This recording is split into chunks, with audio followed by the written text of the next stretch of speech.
તો આગામી 6 દિવસ રાજ્યમાં ધોધમાર વરસાદના એંધાણ છે। 10 થી વધુ જિલ્લામાં ભારેથી અતિ ભારે વરસાદની આગાહી છે, તો રાજ્યના તમામ ભાગોમાં સાર્વત્રિક વરસાદનું અનુમાન।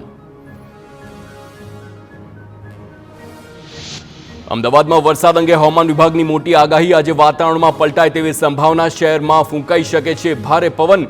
વાતાવરણ પલટાતા પવન સાથે વરસાદ વરસે તેવી શક્યતા।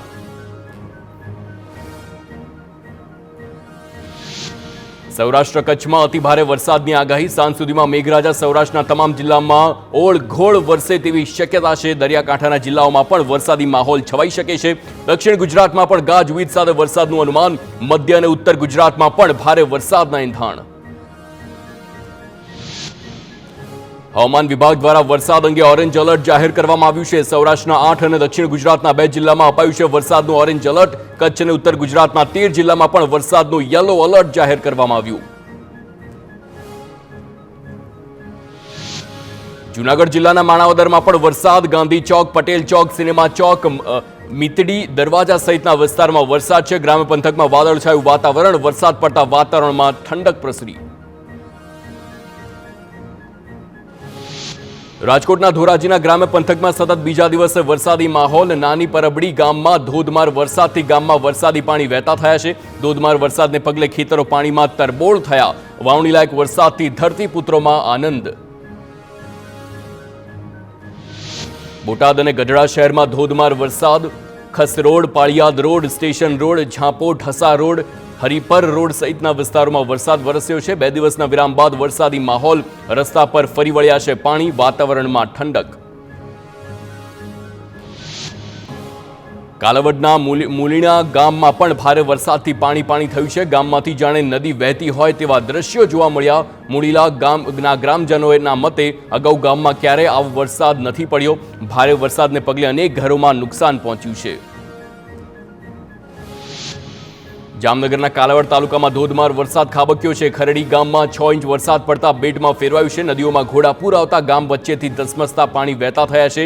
ઘૂંટણસમા પાણીના કારણે ગામ 2 ભાગમાં વહેંચાયું। ખરડી ઉપરાંત કાલાવડ પંથકના ગામોમાં ભારે વરસાદ। નપાણિયા, ખીજડીયા, પીપર, નાના વડાલા સહિતના ગ્રામ્ય પંથકમાં વરસાદ છે, તો બારે મેગા ખંગા જેવી સ્થિતિ પણ જોવા મળી છે। ગ્રામ્ય વિસ્તારના ચેક ડેમ પણ ઓવરફ્લો થતા ધરતીપુત્રોમાં ખુશીનો માહોલ। કાલાવડ પંથકની નદીઓ પણ ઘોડાપૂરની સ્થિતિ સર્જાઈ છે। ભારે વરસાદને પગલે સ્થાનિક નદીઓમાં ધસમસતા પાણી વહેતા થયા છે। બામણફળી ગામમાં નજીકથી પસાર થતી નદીમાં નવા નીરની આવક જોવા મળી છે। બામણફળી ગામ પાસેની નદી હાલ 2 કાંઠે વહેતી થઈ છે। કાલાવડ તાલુકાના બામણ ગામમાં આવેલ ચેકડેમ પણ છલકાયા છે। વિસ્તારમાં જ્યાં જુઓ ત્યાં જળબંબાકારની સ્થિતિ સર્જાઈ છે। ગામ બેટમાં ફેરવાયું છે, તો નદી નાળામાં પણ વરસાદના ધસમસતા પાણી વહેતા થયા છે। ખેતરો પણ જળમગ્ન બન્યા છે। મુશળધાર વરસાદે સ્થાનિકોની મુશ્કેલીમાં વધારો કર્યો છે। જામનગરના કાલાવડ તાલુકામાં બારે મેગા ખંગા જેવી સ્થિતિ સર્જાઈ છે। પહેલા વરસાદમાં જ અનેક ગામમાં જળબંબાકારની સ્થિતિ, તો ફલકુડી નદીમાં ઘોડાપૂર જેવી સ્થિતિના પગલે 2 કાંઠે વહેતા થયા છે। ખેડૂતોમાં ખુશી છવાઈ છે। જાલણસર, સણસોરા, રીનારી, સનાળા અને સરવાણિયા ગામમાં પણ ધોધમાર વરસાદ। અમરેલીના લાઠી શહેરમાં ધોધમાર વરસાદ। ભારે વરસાદથી બજારો પાણી થઈ ગયા। સતત વરસાદથી લાઠી પંથકના ખેડૂતોમાં ખુશીનો માહોલ। તો અમરેલીના બગસરામાં સતત બીજા દિવસે વરસાદનું આગમન। બગસરા તેમજ ગ્રામ્ય વિસ્તારમાં વરસાદી માહોલ। લોકોને અસહ્ય ગરમી અને ઉકળાટથી મળી રાહત। ગીર સોમનાથના ઉનામાં વરસાદનું આગમન થયું છે। ખેડૂતોમાં ખુશી। અગાઉ વરસાદ ખેંચાતા પીવાના પાણીના તળ ઊંડા જતા રહ્યા હતા। ધીમી ધારે વરસાદ શરૂ થતા લોકોને હવે રાહત થઈ છે। ગીર સોમનાથના સૂત્રાપાડાના ગ્રામ્ય વિસ્તારોમાં વરસાદ। ધામલેજ, રાખેજ, કાણજોતર, સિંગસર સહિતના ગામોમાં વરસાદ છે। વાવણી લાયક વરસાદ થતા ખેડૂતોમાં ખુશી।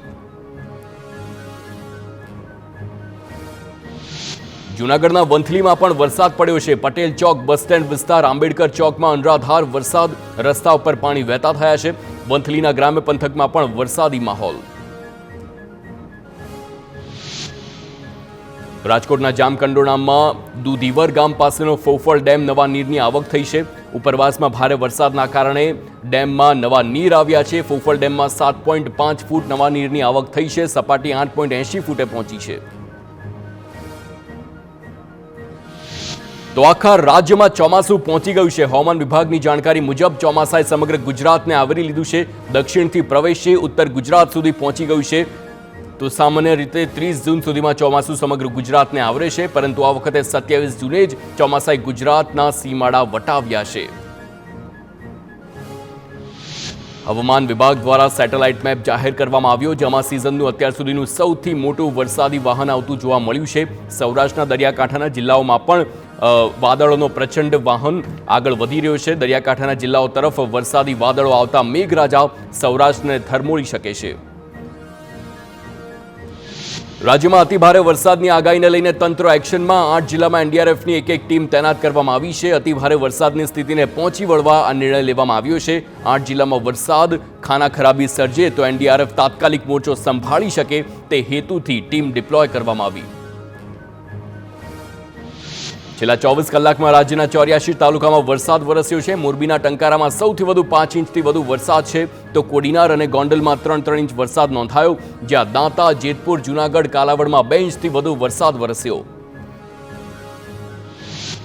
અમદાવાદના મોટેરાથી ગાંધીનગર સેક્ટર 1ના રસ્તા પર ભૂવા પડ્યા છે. મેટ્રો ટ્રેન શરૂ થાય તે પહેલા જ રસ્તા પર અનેક જગ્યાએ ભૂવા પડેલા જોવા મળ્યા છે.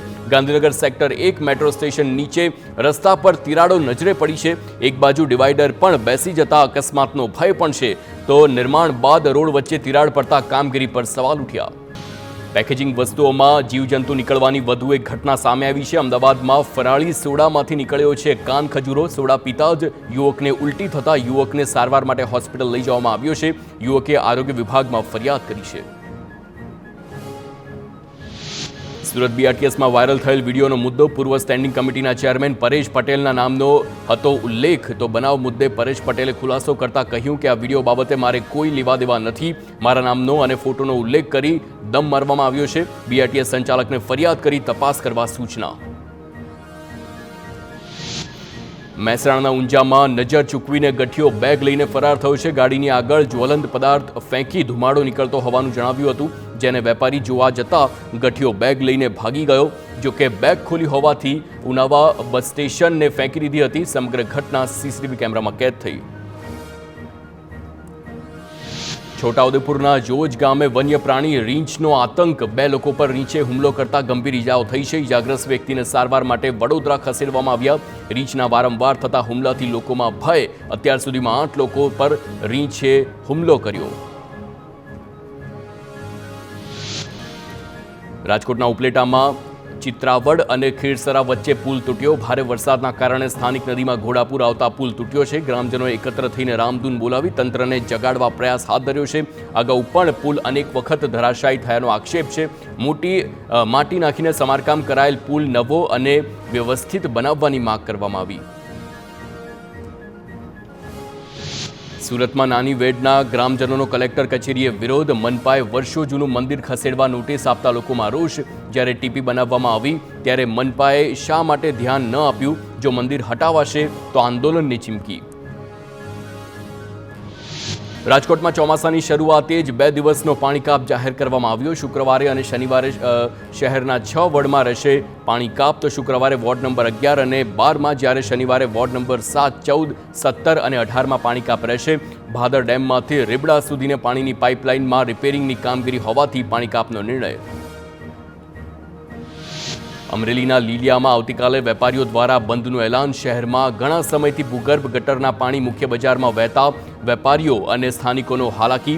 તો વારંવાર રજૂઆત છતાં નિરાકરણ ન આવતા બંધનું એલાન.